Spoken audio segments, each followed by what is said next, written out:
Assalamualaikum warahmatullahi wabarakatuh.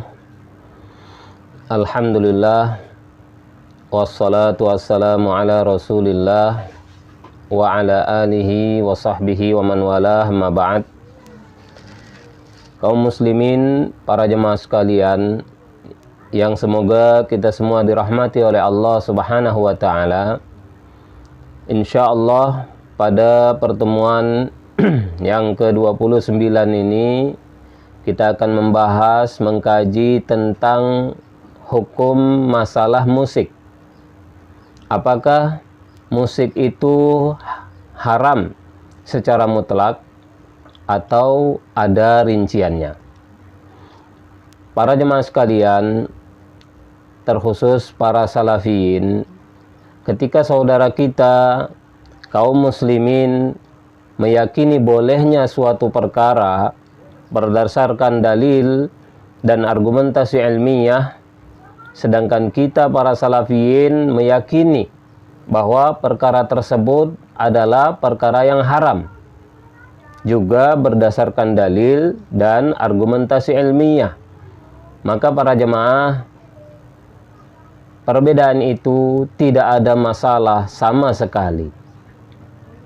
Akan tetapi yang jadi masalah dan yang salah ketika kita menganggap bahwa orang yang berbeda dengan kita dalam masalah tersebut kita anggap bukan salafi. Kita anggap orang tersebut menentang Nabi atau mengajarkan kesesatan kepada umat Islam dan yang semisalnya. Maka sikap yang demikian itulah sikap yang salah. Para jemaah, termasuklah dalam masalah menyikapi hukum musik. Bisa dikatakan semua ustadz-ustadz kita, ustadz salafi, meyakini bahwa musik haram secara mutlak. Sebagian berpendapat kecuali rebana saja. Para jemaah, dan dalil yang selalu disampaikan oleh para ustadz kita hanya dua. Dalil-dalil lain hanya pendukung saja. Dalil yang menjadi inti yang selalu dijadikan dalil haramnya musik secara mutlak hanya dua. Dan dua dalil tersebut para jemaah sebenarnya dalil yang umum yang harus digandengkan dengan dalil-dalil yang lain. Pertama, hadis riwayat Imam Al-Bukhari, bahwa Nabi Shallallahu Alaihi Wasallam bersabda, la yakunanna min ummati aqwamun yastahilluna al-hira wal harira wal khamra wal ma'azifa. Yang artinya kata Nabi Shallallahu Alaihi Wasallam, sungguh akan ada dari umatku ini nanti beberapa kaum yang mereka menghalalkan zina, menghalalkan sutra, menghalalkan minuman keras, dan menghalalkan alat-alat musik. Para jemaah, ini sebenarnya dalil yang harus digandengkan dengan dalil-dalil lain. Tidak boleh kita memahami dengan dalil ini saja, nanti kita bisa tersesat dalam memahami. Para jemaah, kalau zina, kalau minuman keras dan semisalnya, itu jelas mutlak haram.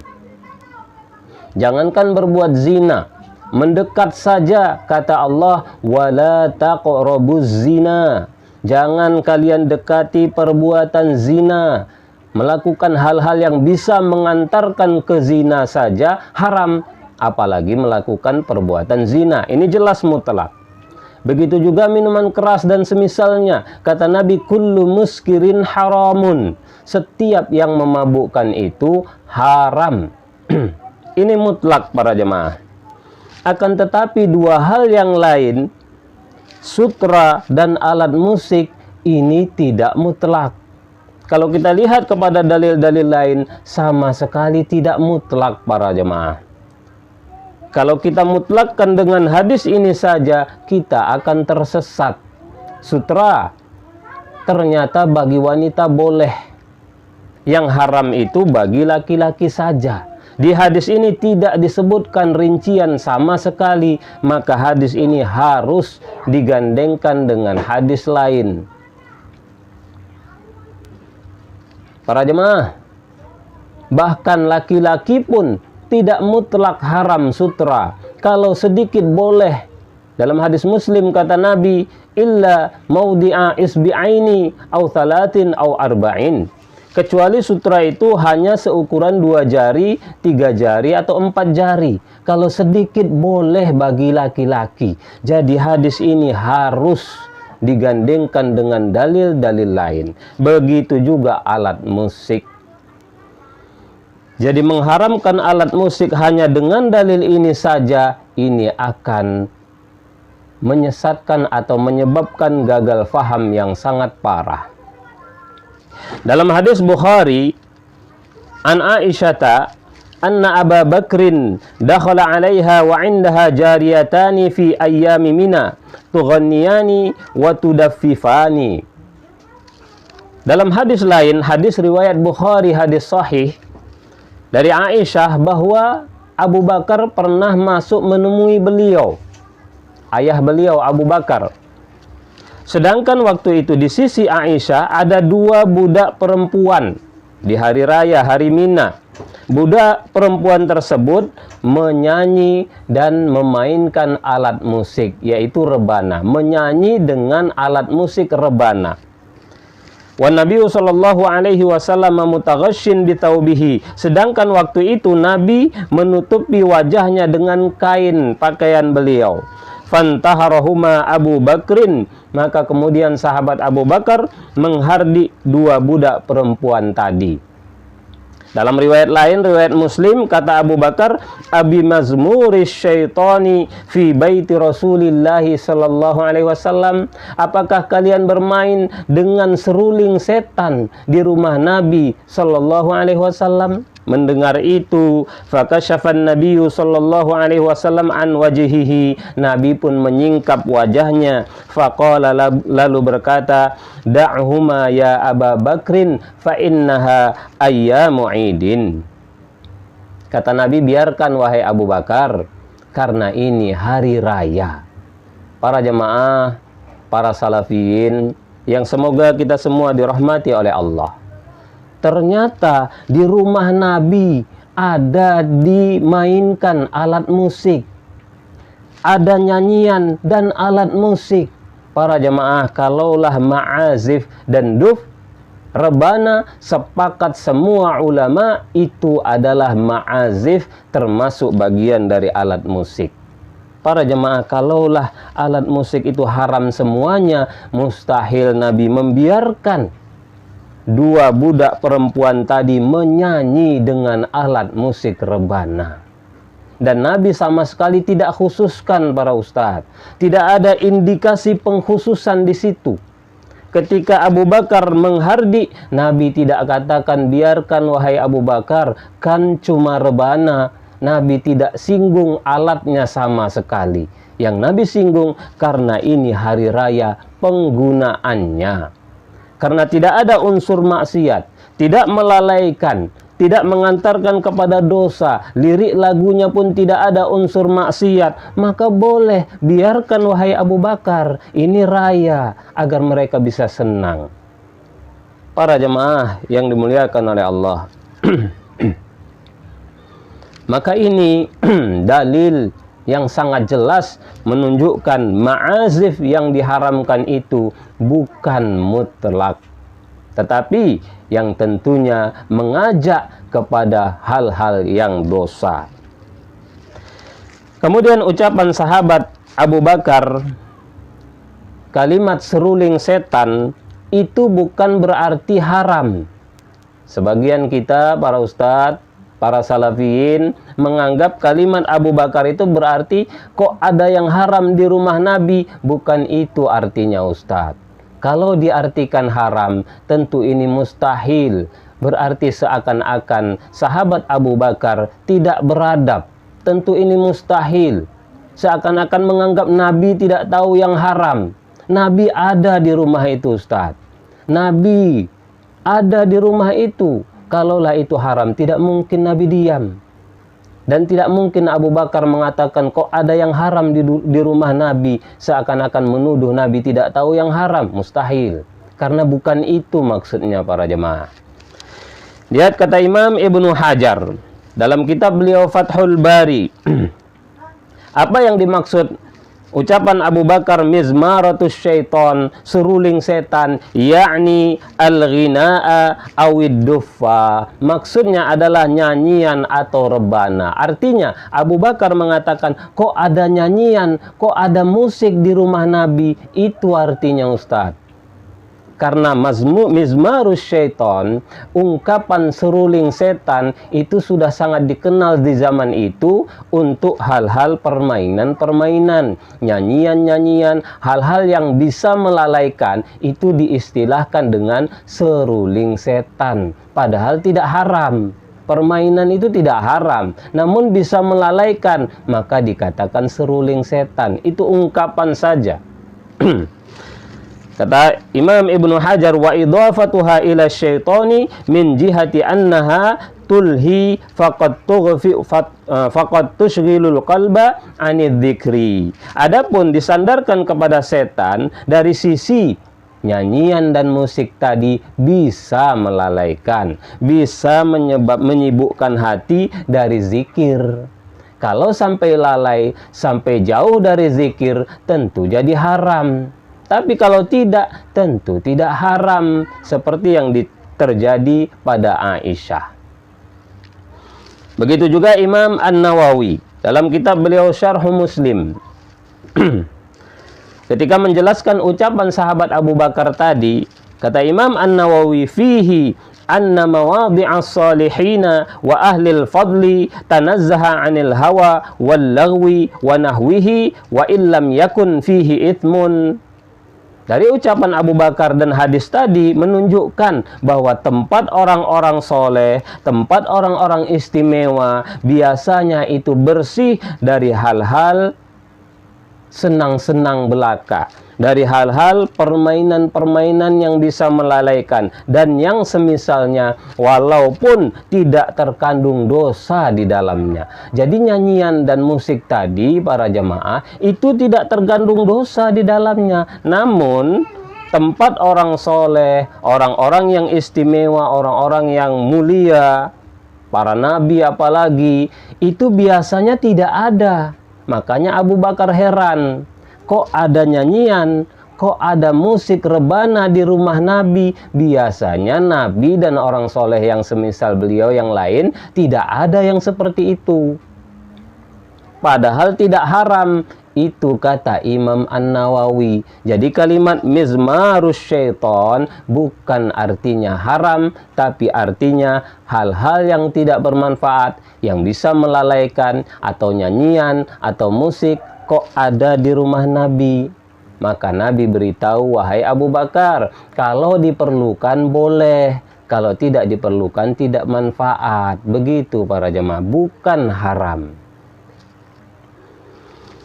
Kemudian dalil lain yang menguatkan bahwa ma'azif di situ bukan mutlak haram adalah hadis riwayat Ahmad, hadis sahih, bahkan disahihkan juga oleh Syekh Albani rahimahullah.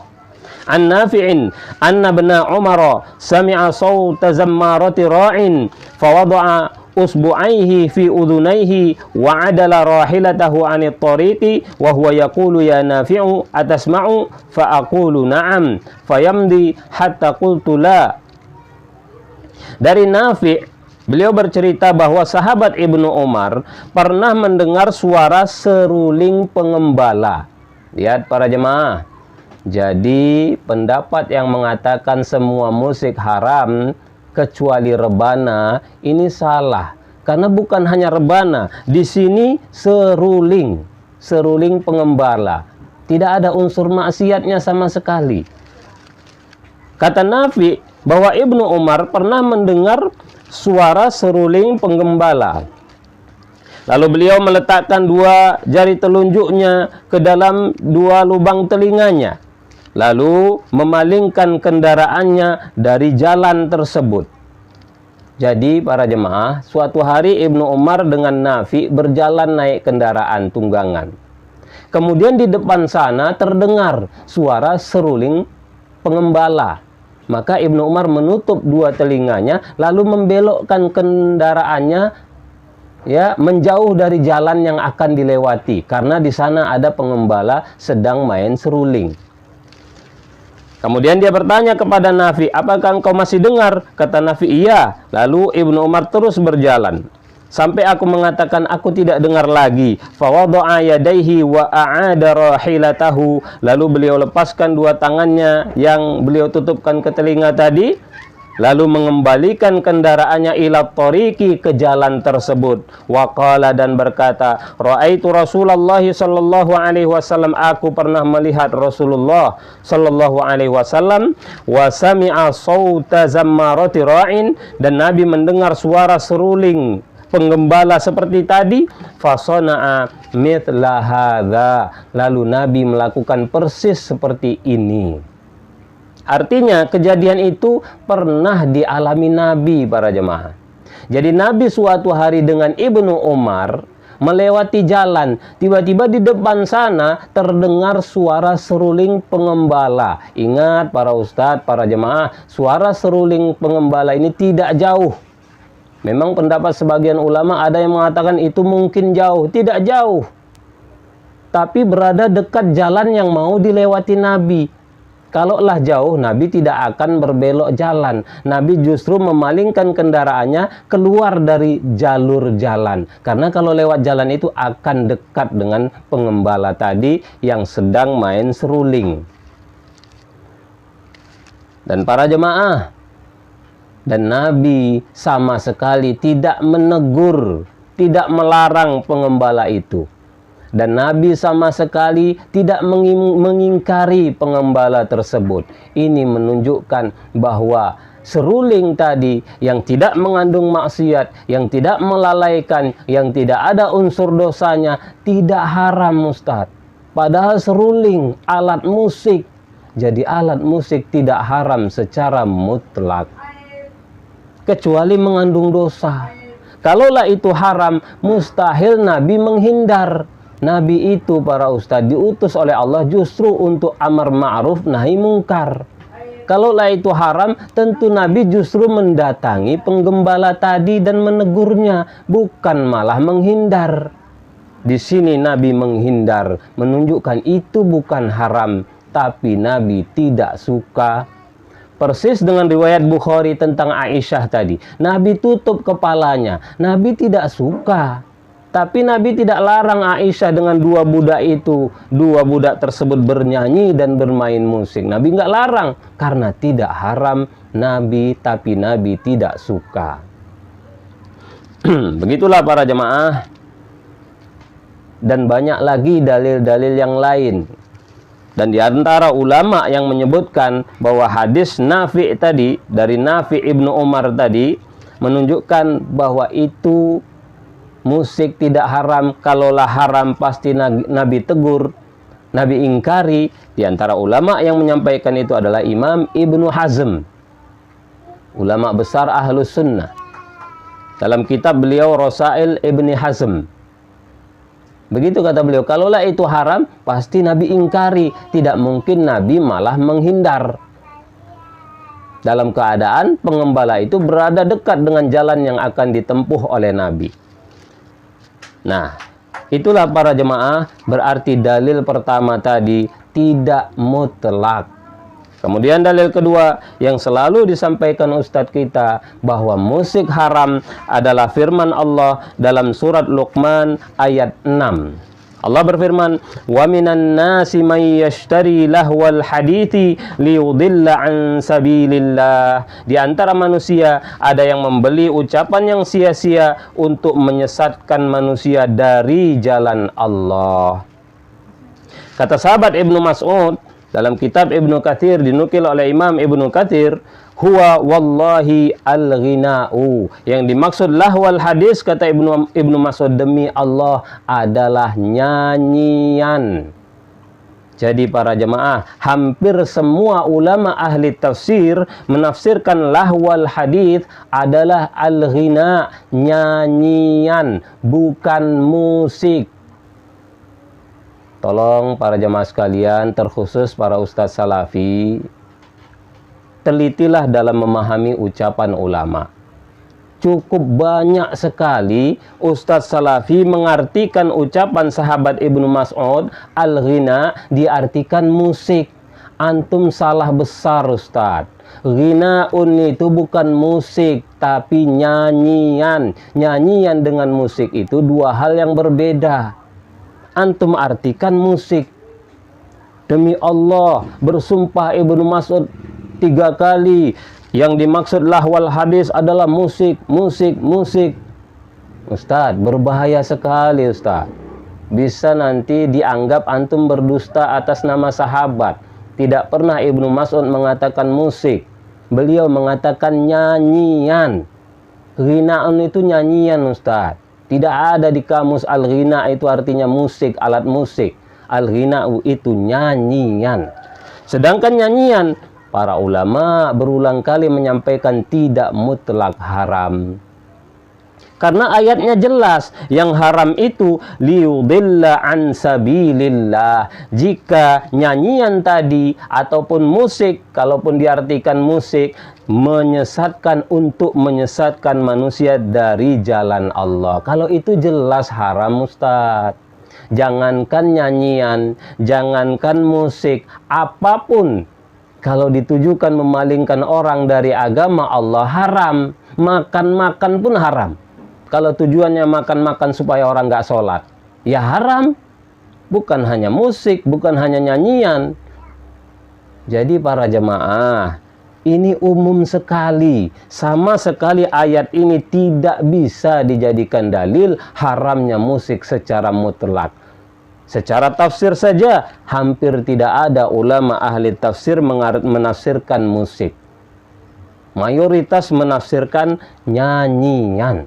Dan nyanyian, kata Imam Ibnu Rajab, dalam kitab beliau Fathul Bari, Imam Ibnu Rajab, fa'ammal ghina'u bidzikril fawahishi wal ibtihari lil harami fahuwal mahdzuru minal ghina. Adapun nyanyian dengan menyebut perkara-perkara keji, mengumbar haram, itulah yang diharamkan, yang dilarang dari nyanyian. Jadi nyanyian yang dilarang atau nyanyian yang haram yang berisi perkara-perkara maksiat, perkara haram, perkara kotor, dosa, zina, dan lain sebagainya. Seperti yang kita tahu. Jadi nyanyian yang tidak mengandung itu para ustadz sama sekali tidak haram. Nyanyi kebangsaan, nyanyi negara, atau nyanyi untuk anak-anak, sama sekali tidak ada haramnya di situ Ustaz. Karena nyanyi yang haram yang memalingkan orang dari agama Allah, itu yang haram, mengandung dosa, melalaikan, dan lain sebagainya. Kemudian Imam An-Nawawi dalam kitab beliau Raudhatut Talibin tentang musik, kata beliau, wala yahrumu darbut tabuli illal kubata. Tidak haram memainkan gendang kecuali gendang kubah. Bayangkan para ustadz, bukan lagi rebana, gendang. Kata Imam An-Nawawi tidak haram memainkan gendang kecuali hanya gendang yang bernama kubah. Apa itu gendang kubah? Gendangnya itu kecil di tengah, di ujung kanan kirinya besar. Nah, kenapa? Dan juga kata beliau wadharba bis-safaqataini, dan memainkan alat musik piringan tembaga. Alat musik jenisnya itu seperti piring dari besi atau tembaga yang biasanya dibenturkan atau dipukul dengan setik, dengan kayu. Itu kata beliau yang haram. Kenapa? Li'annahu min 'adatil mukhannatsin. Karena itu kebiasaan khasnya para banci. Jadi bukan alatnya yang haram, tapi karena khasnya pelaku maksiat. Itu yang menyebabkan haram. Jadi para jemaah, musik ternyata sama sekali tidak mutlak haram. Haram ketika memang isinya maksiat. Haram ketika memang mendorong melakukan maksiat. Haram ketika memang itu ciri khasnya pelaku maksiat.